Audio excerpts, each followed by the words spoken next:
Assalamu alaikum boys. Just wanted to make a video on the last classes that we had regarding ratios.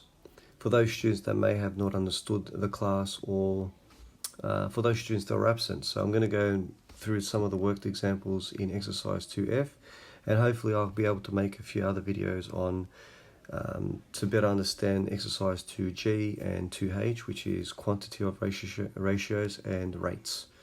So let's start with this slide. Now, I remember going through some of the calculator buttons that you may have not been aware of. Now, the reason why I wanted you to learn how to use the calculator is because the upcoming tests, will be not based on whether you understand how to multiply and divide. It's more about if you understand how to apply ratios. So calculators will be accepted, and we actually learned a specific two buttons. The first button we learned was this button here, which is the fraction button, and just above it as well. So if you press shift and this button, it will give you a mixed number. And also we learned the SD button. So the SD button is something that can convert a decimal into a fraction. So they're the three buttons that we covered in this class. So going to now explaining exercise, the first example of exercise 2F. As you can see, we've got a ratio here. We need to make it into a simplest form. So to do that, I'm going to show you two ways. The first way is just to break it down with and keep on breaking it down until you get 3 over 5, or 3 to 5. So we'll do that. The first step that I did is I divided 3 on both sides, and when we divide 3 on both sides, we get 9 to 15. But I can see that it can also still be simplified. So we divided it again by 3 on both sides until we got 3 to the ratio of 5. Now, another quick way of doing it is if you punch into the calculator. I forgot something here. If you punch into the calculator 27 divided by 45, you will get an answer of 0.6. Okay, 0.6, and you can actually convert that 0.6 into a fraction, which is here, the SD button. If you press the SD button, it would automatically give you 3 over 5. Now, if you know it's 3 over 5, then you know that the ratio will be 3 to 5. Okay, so that's what we covered in the last class.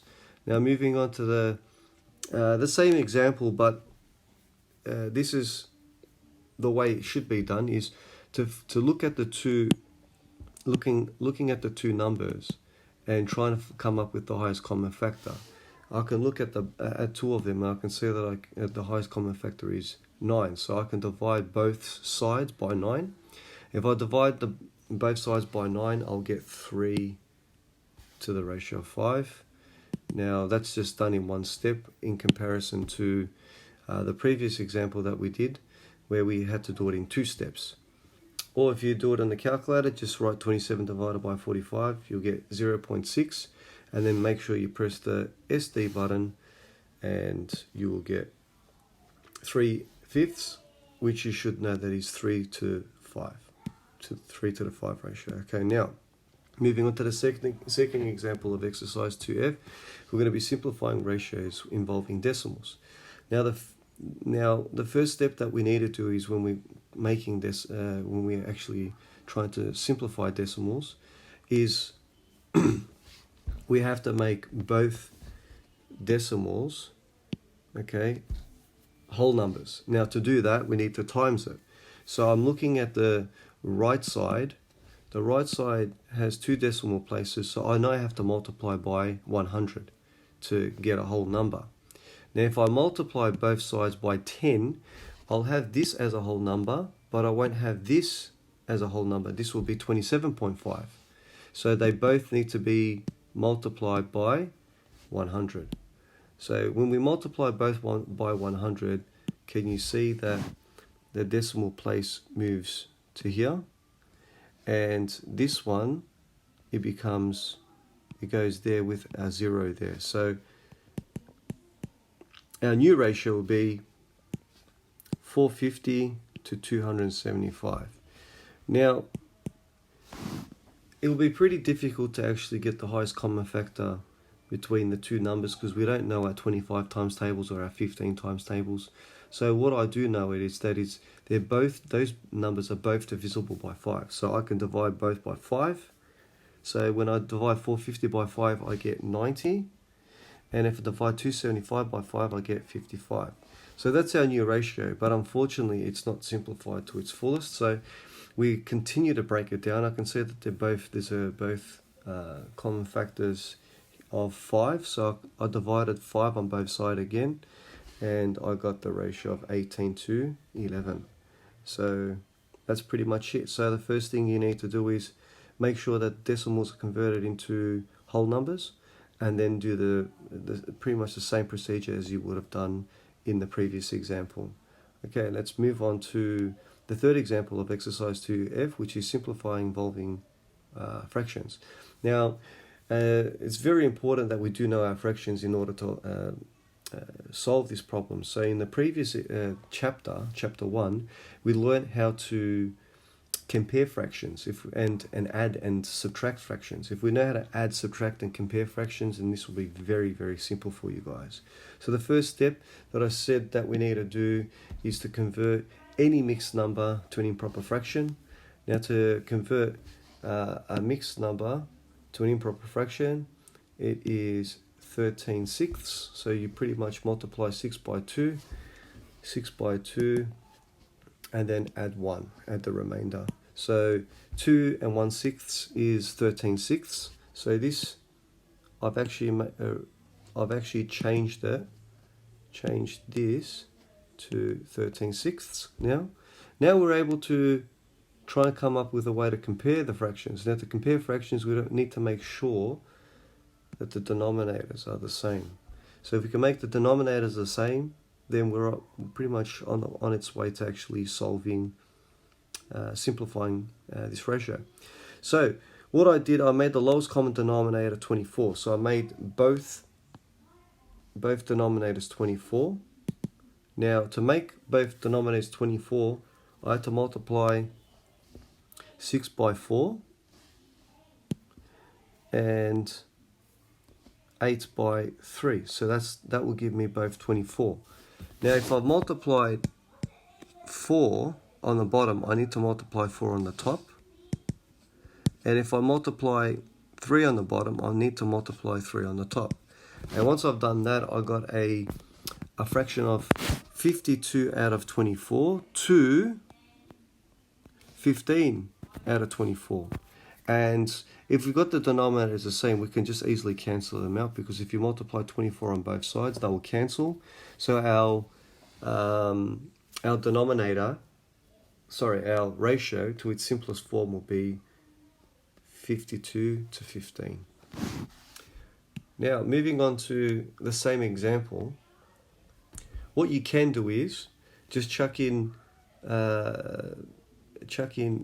1/6 into the calculator, divide it by 5/8, okay, and use these buttons. Okay, if you can use those buttons, then the answer will equal to 52 out of 15. Now, 52 out of 15 will give you the ratio of 52 to 15, which is here. Now, just make sure that when you want to actually get something that looks like this, make sure you press the shift button, which is this, and then this. If you press the shift button and this, you will get this, and then you can just add the numbers in there accordingly, and eventually you'll get the answer of this. And then you just you should know that 52 out of 15 is the same as the ratio of 52 to 15. Okay, alrighty. Now, I think this is our second last example. Now, when we're doing a ratio that has minutes and seconds, the first thing that we need to do, or when a ratio has different units, first thing that we need to do is ensure that we have, or we convert everything to the same units. So I'm either going to make it convert everything into minutes or convert everything into seconds. Now, the problem is if I convert it into minutes, okay, then the 20 seconds will be a decimal, and I don't like decimals, so I'm going to convert everything into seconds. So, can you see that we have 20 seconds to the ratio of 2 minutes and 15 seconds? So, I'm going to convert the 2 minutes into seconds, which is 120. So now, this whole thing is equal to 135 seconds. So now I know that the ratio is 20 to 135. Now I can see the highest common factor will be 5, because we can divide 20 by 5, and obviously we can divide this by 5 because it ends with a 5. Okay, so if we divide 5 on both sides, we will get 20 divided by 5 would be 4, and 135 divided by 5 is 27. So that's our new ratio, and the ratio are all pretty much all in seconds, and being simplified to 4 to 27. So that's how you pretty much do that one. And then the last one, I think this is the most basic one, because it's just we've got to fill in the box. Now, this ratio and this ratio are the same. They're equivalent. Just as if I wrote 3/5 is equal to 21 out of something. It will give you this. They're equivalent fractions. These are equivalent ratios. Now, what do we fill into that box? Well, the first thing that we need to know is something. 3 times something gives me 21. I know that will be 7. So then that means I have to times this one by 7. So 5 times 7 is 35. So that's pretty much it. So the ratio is 21 to 35, and A, that is 35. That's about it. Okay, thank you for watching, and hopefully you stay tuned to watching the other videos that will help you to better understand exercise 2G and 2H. Thank you very much. Assalamu alaikum.